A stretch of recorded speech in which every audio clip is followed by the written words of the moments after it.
Menko Hukum, HAM, Imigrasi dan Pemasyarakatan Yusril Ihza Mahendra merespon gugatan warga terhadap Polda Sulawesi Selatan sebesar 800 miliar rupiah. Gugatan perdata itu dimasukkan ke Pengadilan Negeri Makassar oleh warga Kota Makassar bernama Muhammad Sulhardianto Agus, 29 tahun. Sulhardianto menggugat Polda Sulawesi Selatan lantaran tidak mampu mencegah terjadinya demo rusuh di Kota Makassar pada Jumat dan Sabtu 29 hingga 30 Agustus 2025. Ia menilai Polda Sulawesi Selatan lalai karena demo rusuh itu berakibat 2 gedung DPRD di Makassar terbakar. 2 gedung itu DPRD Kota Makassar dan DPRD Provinsi Sulawesi Selatan. Selain itu, mengakibatkan kerugian material, kerusuhan, juga mengakibatkan 4 korban meninggal dunia. 3 diantaranya meninggal dunia karena terjebak dalam kobaran api yang melahap gedung DPRD Kota Makassar. 1 lainnya meninggal dunia karena dikeroyok di lokasi demo Jalan Urip Sumoharjo setelah diteriaki intel. Yusril mengaku, kementerian yang dipimpinnya akan memberikan arahan kepada Polda Sulawesi Selatan selaku tergugat. Gugatan perdata di mata pengacara senior ini menyediakan waktu 40 hari untuk mediasi. Ketika dalam mediasi itu tidak menemui titik terang, maka gugatan akan dilanjutkan ke persidangan. Menurutnya, sebagai negara hukum, upaya gugatan setiap warga negara tidak boleh dihalang-halangi. Yusril juga mempersilahkan kepada 42 tersangka demo rusuh di Sulawesi Selatan yang ditangkap polisi untuk mengajukan gugatan. Utamanya bagi tersangka yang merasa tidak puas dengan kinerja kepolisian. Seperti ada yang merasa tidak cukup bukti lalu dijadikan tersangka atau salah tangkap.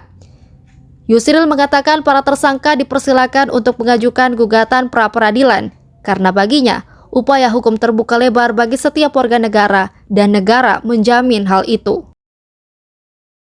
Ada warga menggugat Polda karena dianggap lalai mengamankan gedung DPRD sehingga terbakar. Pandangan hukum Prof sendiri seperti apa? Ya, kita persilahkan mereka melakukan gugatan perdata dalam hal ini yang mereka lakukan, dan tentu kalau digugat kan pasti ada tergugatan. Ya. Dan tergugatnya tentu kami akan memberikan arahan kepada Polda untuk menjawab gugatan itu.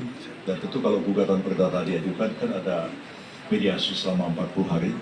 Apakah antara penggugat dengan tergugat dapat dimediasi, ya kalau tidak akan berujung kepada dilanjutkannya persidangan. Dan karena ini memang gugatan perdata, ujung-ujungnya kan adalah saksinya kan ganti rugi dan sebagainya. Jadi kalau ada gugatan itu kita nggak bisa menahan-nahan orang. Dan kita menghormati hak setiap orang, hak setiap warga negara untuk mengambil upaya hukum. Silakan mau menyampaikan laporan, menyampaikan ketidakpuasan, aspirasi, bahkan bisa mengajukan gugatan, baik gugatan perdata maupun gugatan tun.